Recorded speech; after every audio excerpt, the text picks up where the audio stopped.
Hey guys, Louis here from Smart Home Sounds, and today I'm back with another TV review video for you all. Now today we're going to be taking a look at Sony's very popular full array LED model, the X90L, to see if it deserves a place on your shortlist. Now I'll also be comparing it to last year's X90K to see what's changed. Now it might not be the most exciting TV release of the year, but is the X90L the smart choice in 2023? Let's find out.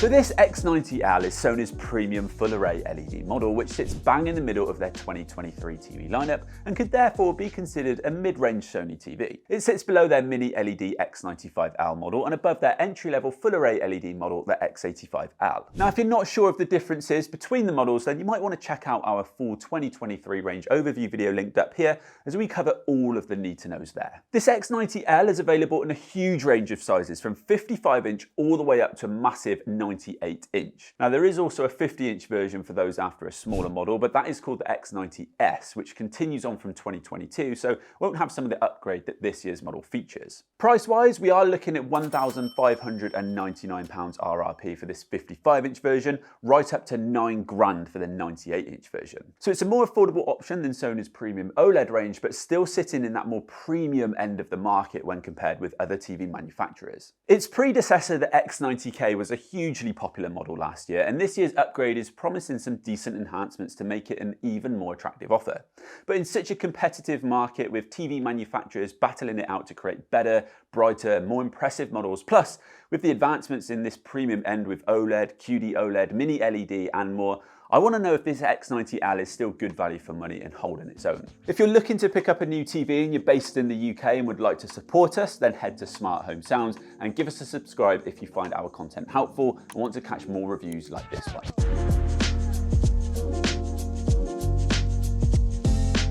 Okay, let's kick off with the design then, because this has had a long-awaited refresh and looks considerably more premium than last year's model. The X90K did feel like a mid-range TV with the use of plastic, but this X90L levels things up with a slim aluminium design. Overall, it's a sleek looking TV with Sony's one slate minimalist design, and as you can see, we've also got next to no bezel. The stand has also had a nice upgrade to this slim aluminium wedge design, which can be positioned narrow, standard, or in soundbar mode to raise it up. Overall, it's slimmer than the X90K and is also slightly lighter too. It feels like a much more premium, sturdy design, and I really like how it sits on the stand too. Now we get Sony's simple remote with this TV, so no brushed aluminium or backlight design like models higher up in the range, but it's still a decent remote. Plus you get the standard numbered remote too if you prefer that one. So on the back, we'll take a quick look at our connections. So at the top you can see we've got two of our USB ports, our optical out, our center speaker in, and then we've got four HDMI ports on this TV, two of which are HDMI 2.1 4K 120Hz. We've then got our LAN connection, satellite, sub and coaxial.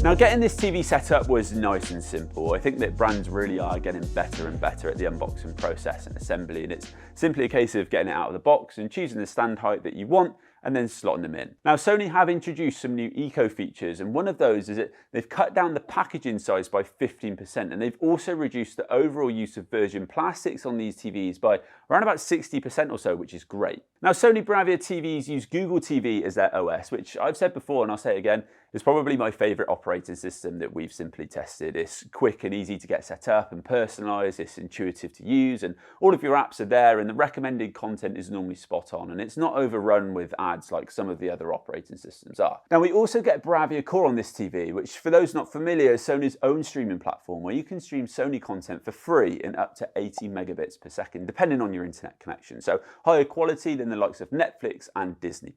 Now once you've got your TV up and running, you might notice an app called Eco Dashboard, and this is another new eco feature introduced to Sony TVs this year. Essentially, this dashboard makes it easy to stay on top of how much energy you're using and reduce it. Now, I have been through it in a couple of videos now though, so I'm not going to go over it all again in this one, but if you'd like to check out this video here, you can see how it all works.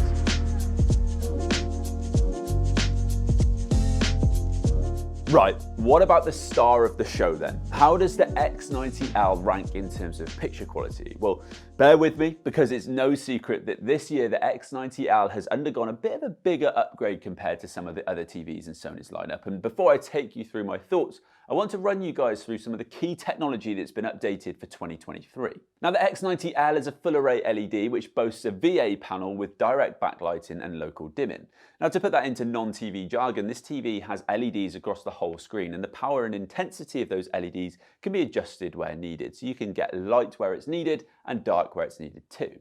And this is referred to as local dimming. Now the backlight itself has been upgraded this year, and Sony is suggesting we should see an increase of 30% higher peak brightness over last year's model. Now we also step up to the newly designed local dimming structure, with local dimming zones being upgraded by up to 60% depending on the size of the model. Now Sony don't publish the exact numbers, but it should be more than double last year's version. Now the brains behind this TV is Sony's cognitive processor XR, which was introduced a few years back now. Sony are renowned for their processing, and the XR processor has been designed to really push the levels of realism that you can achieve from your Sony TV, and it's responsible for controlling a lot of the important things going on with this TV. This year we see an upgrade to the processor with XR Clear Image, which, to keep things really simple, basically improves noise reduction and the clarity of motion by reducing blur. So that means things like text should be clearer with less blooming, and the action that you see on screen should be much smoother too. We've also got things like XR Contrast Booster to help balance light across the screen and adjust brightness levels for a more accurate picture, XR 4K upscaling to upscale content more effectively, and XR Triluminous Pro to really focus on the colours and produce more natural and vivid visuals. Now look, that might sound like a lot of technical jargon to wrap your head around because, well, to a certain extent it is. And that's why we carry out what we call real world tests, as specs and stats can only tell you so much. Now rather than getting into the nitty gritty, what we want to know is how much of a genuine impact can we see in these TVs using them from day to day. However, if you would like to take a deep dive into the details and specifications of these TVs, then we definitely recommend checking out our friend Vincent over at HD TV Test, where he gets far more technical with all the TV information.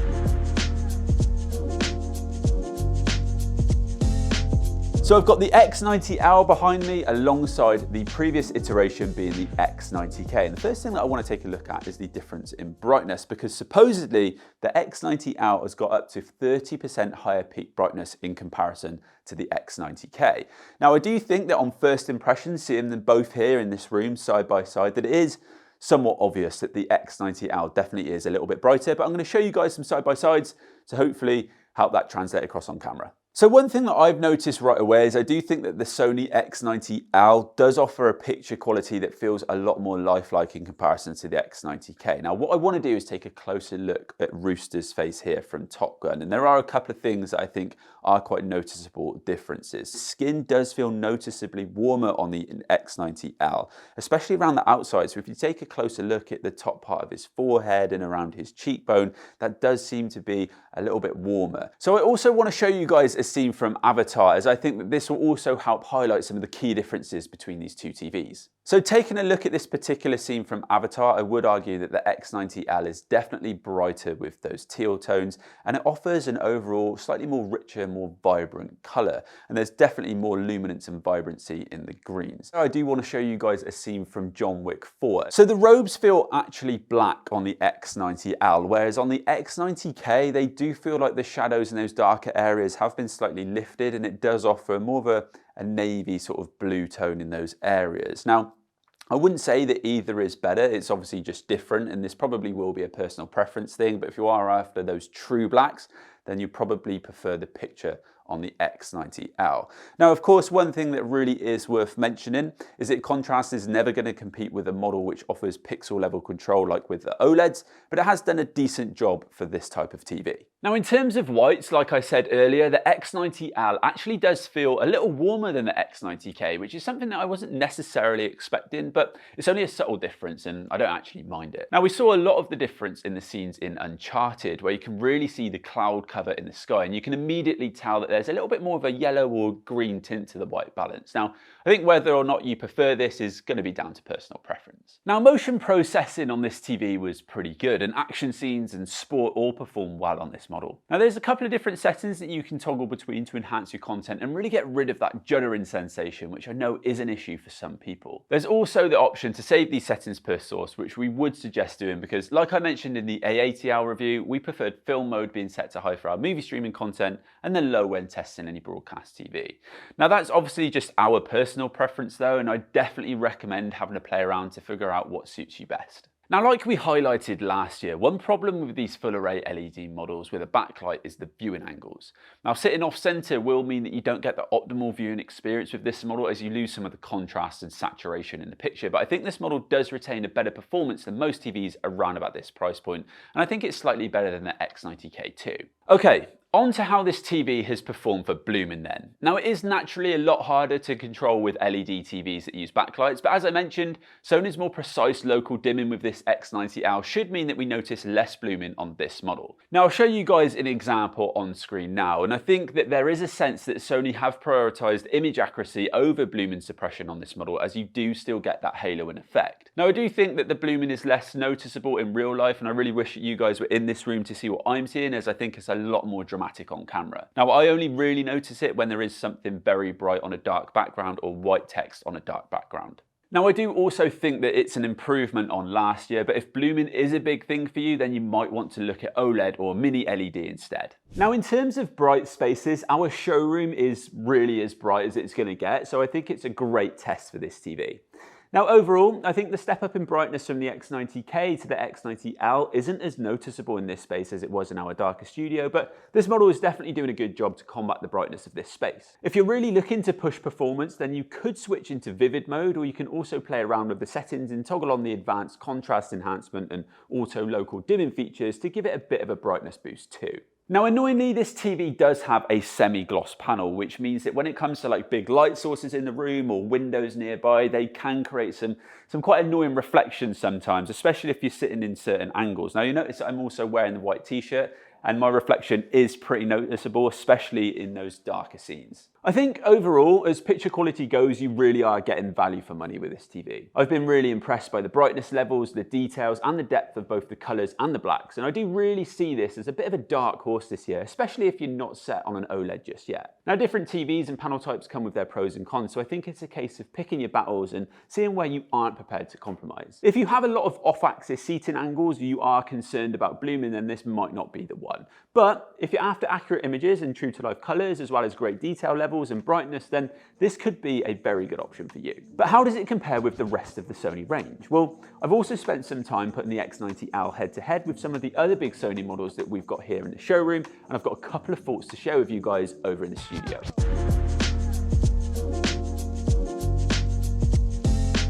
So first up, we're going to do a comparison between the Sony X90L and the A80L. Now, the A80L is Sony's entry-level OLED for 2023, and to be honest with you guys, this could be its own video, so I'm not going to do too much of a deep dive here, but I will cover some of the key differences to hopefully help make your mind up if you are torn between whether to go for an OLED or a full array. So generally, as an OLED, the A80L is going to be a better shout for those dark room cinematic viewing experiences, as it offers deeper blacks and performs better if you're looking at it off angle with its wider viewing angles. Now, by contrast, the X90L is meant to be an overall brighter picture, which makes it a good choice for bright light spaces and generally those looking for a bright picture. Now, of course, the X90L also comes in considerably cheaper too, so that is something else to factor in.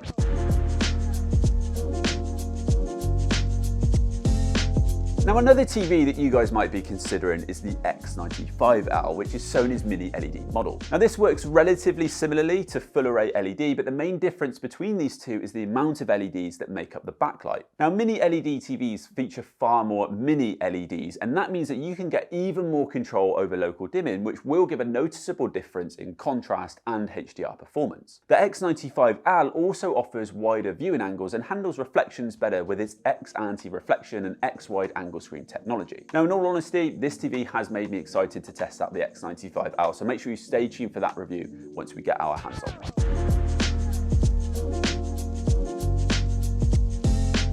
The final model that I'd like to highlight is the X85L, which is actually a second full array LED model from Sony this year. Now, sitting below the X90L, it's an entry-level model for this technology and is therefore more affordable. However, that does come with a step down in certain areas. So first of all, we step down to the standard 4K HDR processor, so miss out on the processing power of that cognitive XR processor.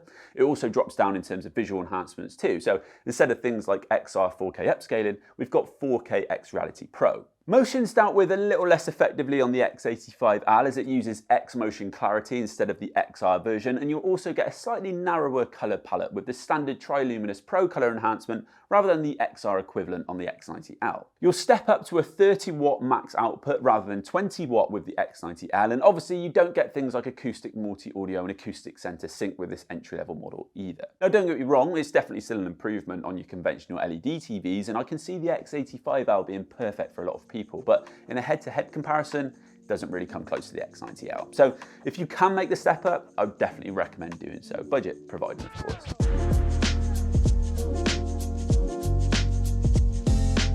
Right, so that just about wraps up picture quality, but what about the audio then? Well, if you're planning on using a non-Sony soundbar, then please feel free to skip through this part. But if you're sticking around, in terms of spec, there's not a great deal that's changed between the X90L and its predecessor, the X90K. The X90L still has two 10-watt full-range bass reflex speakers and two tweeters, and these help deliver what Sony calls acoustic multi-audio, which essentially helps match up the audio with what's happening on screen more accurately and positions the audio more precisely too. Now there's support for Dolby Atmos, DTS digital surround sound, and as this is the start of the Bravia XR range, it also means that we start to see the addition of Sony's acoustic center sync.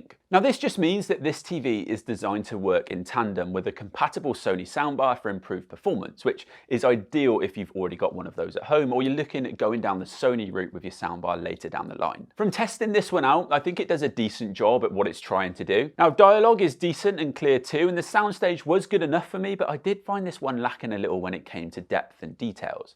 I think the bass could be improved too. I think that a lot of that does come down to the absence of a built-in subwoofer, so you might want to find a solution that suits you if you're keen on this model and big bass is what you're after.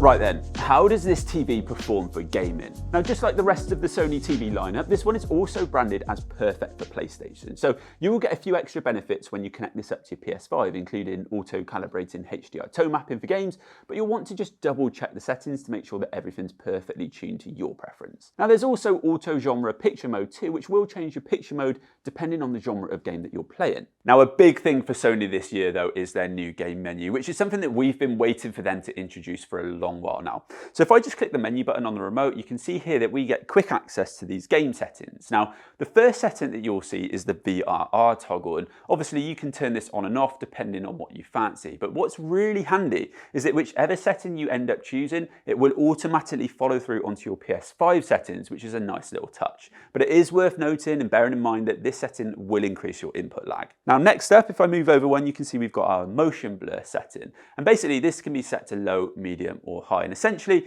what this does is it inserts black frames around motion to remove the motion blur if it's something that you find particularly distracting when you play. Now, this setting will be disabled if you've got VRR turned on though, so that is something to just bear in mind. So next up, I'm going to move over to the black equalizer setting, and this is pretty obvious as I move from off to low to medium to high as to what this is doing. It's lifting the shadows in those darker areas of the image, which is super helpful, especially on games like Call of Duty, where enemies might be hidden in the darker areas of the screen. But of course, there is a slight trade-off, as you can see when I go from high back to off, is that it does kind of wash out the whole overall image. So again, kind of up to your personal preference as to which setting you'd rather have this on. But for me, right now, I'm going to leave it on off. If I move over to the crosshair setting, you can see here that what this is doing when I turn it on is essentially adding a crosshair overlay onto your image. Now, this kind of throws me back to the good old days trying to quick scope on shipment on Modern Warfare, where you put a bit of blue tack in the middle of your screen. That is essentially what's happening here. It's just adding a crosshair overlay. And then again, we've got crosshair type where I can scroll through the different options. And finally, there's a custom screen size feature here, which is great if you're traditionally a monitor gamer and you're making the move to a bigger screen. So basically, it lets you adjust the size of the gaming area and narrow the field of view, which is ideal, especially if you're like me and quite like sitting pretty close to the screen when you game. Now, there are obviously a lot of different factors that can contribute to your overall gaming experience, but I know that for a lot of you guys, response time and input lag are going to be pretty important, especially if you're into those fast-paced games where your reaction times can really affect your performance, like COD or Rocket League or Overwatch or anything like that. Now the X90L supposedly boasts a quick response time and offers a low input lag, and when we tested it out with 4K at 120 frames per second, we found that the X90L gave us an input lag of slightly under 10 milliseconds, and this nearly doubled to just under 20 milliseconds at 60 frames per second. Now this is slightly slower than some of the other TVs that we've reviewed recently, but it's about what we'd expect from a TV like this. Now when it came to my actual gaming experiences with this one though, I have been pretty impressed. I've not had any problems with frame rate, the motion was good, and visually, my games look great too. Now don't get me wrong, it's not a groundbreaking gaming experience, but it's definitely better than most of the mid-range 4K LED TVs on the market right now, and there was plenty of choice to fine-tune the gaming experience to my personal taste, so I don't think I can really complain on this front.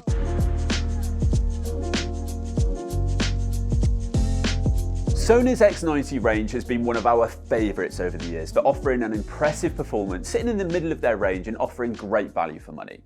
Now, based on my experience with this X90L over the last few weeks, I'd say that remains true with this model too. I think this is a solid option for a lot of different spaces, and given the wide range of sizes, it's one of Sony's most versatile models this year and a great way of getting a very large screen at a pretty decent price. Now, no, it's not got the cinematic performance of OLED or the brightness of mini LED, but the X90L stands up to those premium models and justifies that you don't necessarily need all of that. Now, sometimes sheer value for money and a solid performance is just as difficult to beat. And I think all in all, Sony have done a great job at delivering premium performance at a more affordable price point with this X90L. Of course, there's so much choice out there, and that's the beauty of TVs at the moment. But for those after a bright TV, this versatile for movies, for TV watching and gaming, then I think this is a solid option to have on your shortlist. But please let me know in the comments which head-to-heads you'd like to see, and don't forget to subscribe as we've got plenty more content like this on the way. Thank you all very much for watching, and I'll see you in the next one.